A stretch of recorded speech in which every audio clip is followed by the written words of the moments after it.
fucking way, dude. I just blew it. Oh no. Oh.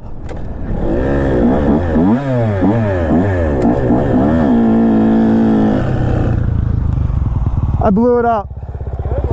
I blew it up. What? Yeah. No way. Yeah.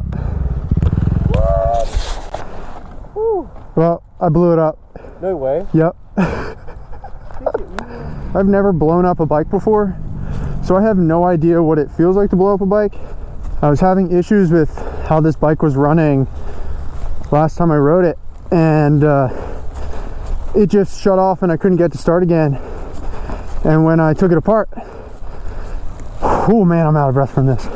I thought it was going to be a blown top end, but it was the reeds. These V-Force 4R reeds suck, dude. Check out these pictures. I just blow holes in these things all the time. So I swapped the reeds and then set it up, and it was running perfect. It was running great until that.